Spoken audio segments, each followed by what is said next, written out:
ایک روز جب ان کے ابو جان سفر پر جانے لگے تو پوچھا، میری پیاری بچیوں، میں تمہارے لیے واپسی پر کیا لاؤں؟ میرے لیے بہت سے کھلونے اور میرے لیے شاندار کپڑے، سونے کے زیور بھی۔ مگر بیوٹی بولی، ابو جان آپ واپس خیریت سے آئیں، یہی سب سے اچھی بات ہے۔ اچھا، آپ لانا چاہیں تو گلاب کا پھول لیتے آئیں، کتنا خوبصورت ہوتا ہے نا وہ۔ چند دن بعد جب ابو جان واپس آ رہے تھے تو راستے میں جو جنگل پڑتا تھا وہاں رات ہونے لگی۔ ایک تو اندھیرا، دوسرے شدید بارش شروع ہو گئی۔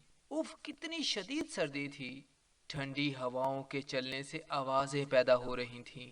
مگر یہ کیا، یہ تو گھر ہے، جنگل میں گھر، ابو جان نے کہا اور گھوڑا اس گھر کی جانب دوڑایا۔ ہیلو، کوئی ہے؟ میں اندر آ سکتا ہوں؟ کوئی جواب نہ ملنے پر وہ اندر چلے گئے۔ باہر اتنی سردی اور اندر واہ کیا شاندار گرم کمرہ تھا۔ آہا، یہاں تو کھانا بھی رکھا ہوا ہے۔ انہوں نے تھوڑی دیر انتظار کیا، اتنی بھوک لگ رہی تھی کہ کھانا کھا لیا اور پھر بستر پر سو گئے۔ صبح اٹھے، کیا میں خواب دیکھ رہا ہوں؟ نہیں، یہ تو سچ ہے۔ اوہو، مجھے تو گھر جانا ہے، چلو سفر دوبارہ شروع کرتے ہیں۔ وہ گھر سے باہر نکلے تو باغ میں خوبصورت گلاب کے پھول دیکھے۔ ہاں، یاد آیا، پیاری بیوٹی، خوبصورت بیوٹی نے پھول کی فرمائش کی تھی۔ انہوں نے پھول توڑا ہی تھا کہ خوفناک چیز وہاں آ گئی۔ اف، کتنی خوفناک اور غصے والی تھی۔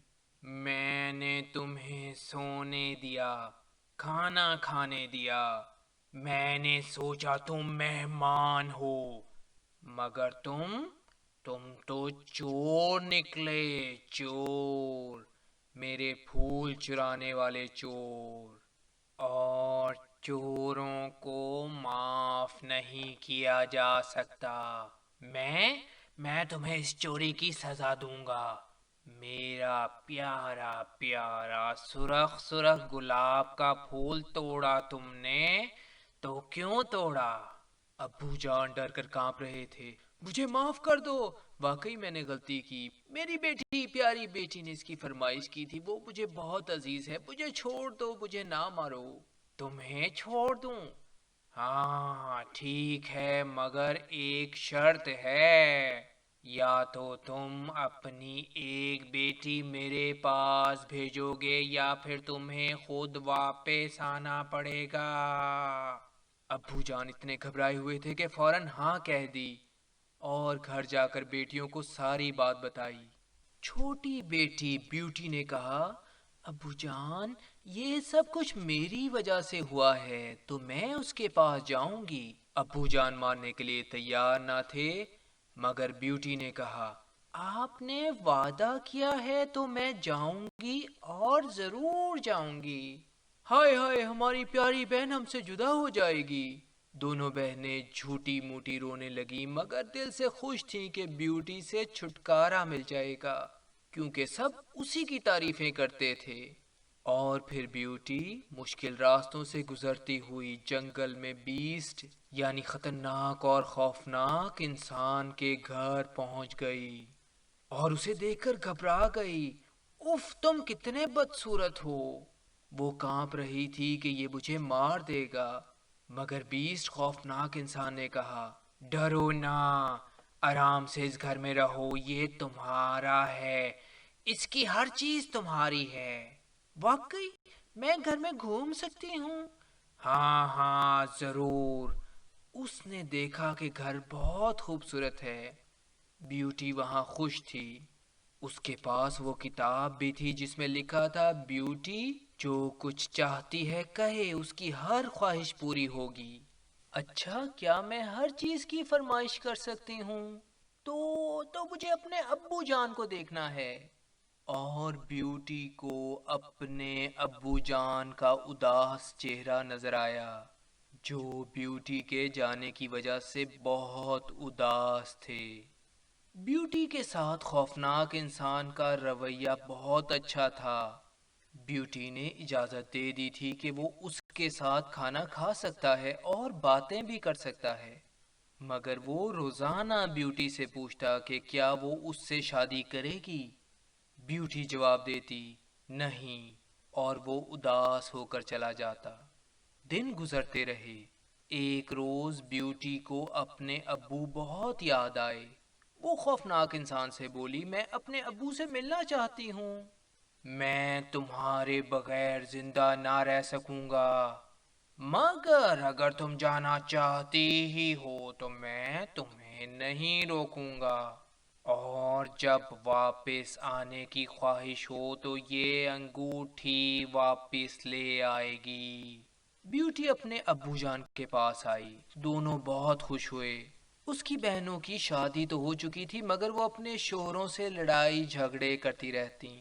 اصل میں وہ بیوٹی کو دیکھ کر جل گئی تھیں۔ بیوٹی، اب تم واپس تو نہیں جاؤ گی نا؟ میں نے 1 ہفتے کے بعد واپس جانا ہے۔ نہ، اب ہم نہیں جانے دیں گے تمہیں۔ ان بہنوں نے سازش کی کہ کسی طرح بیوٹی کو جانے سے روکیں، تاکہ وہ خوفناک انسان غصے میں اس کو جان سے مار دے یا پھر کچا ہی کھا جائے۔ چند دن گزر گئے، پھر ایک روز بیوٹی نے خواب دیکھا۔ اف، یہ تو بیسٹ ہے، مگر یہ تو بیمار لگ رہا ہے۔ وہ جاگی۔ وہ خوفناک ضرور ہے، مگر مجھ سے محبت کرتا ہے، میرا خیال بھی تو رکھتا ہے۔ وہ بیمار ہے، میں ضرور واپس جاؤں گی، اور انگوٹھی کو حکم دیا کہ اسے واپس بیسٹ کے پاس لے جائے۔ گھر میں بیسٹ واقعی مرنے والا تھا، کیونکہ جب سے بیوٹی گئی تھی اس نے نہ کچھ کھایا تھا نہ پیا تھا، اور پیاری خوبصورت بیوٹی کو یاد کرتے ہوئے مرنے والا تھا۔ جب اس نے بیوٹی کی آواز سنی تو تھوڑی سی آنکھ کھول کر دیکھا۔ بیوٹی، تم کہاں تھیں؟ اچھی بیوٹی، تم واپس آ گئیں، میں بہت خوش ہوں۔ پیارے بیسٹ، تم اچھے ہو جاؤ، میں تم سے شادی کروں گی۔ اس نے یہ کہا ہی تھا کہ سارا منظر بدل گیا۔ وہاں خوبصورت محل تھا، موسیقی بج رہی تھی، پرندے گا رہے تھے، اور خوفناک انسان خوبصورت شہزادے میں تبدیل ہو چکا تھا۔ شہزادے نے بتایا کہ اس پر خوفناک جادوگرنی نے جادو کیا تھا کہ جب تک کوئی خوبصورت لڑکی خود شادی کے لیے تیار نہ ہوگی وہ خوفناک انسان ہی رہے گا۔ دونوں کی شادی ہوئی اور وہ ہنسی خوشی رہنے لگے، مگر بیوٹی کی بہنیں اب بھی اسے خوش خوش شہزادے کے ساتھ دیکھتی ہیں تو جل ہی جاتی ہیں۔ کس کی طرح؟ ہاں، بالکل آپ کی طرح۔ چوں چوں چوں چوں چوں۔ تحریر اور پیشکش سید عرفان علی۔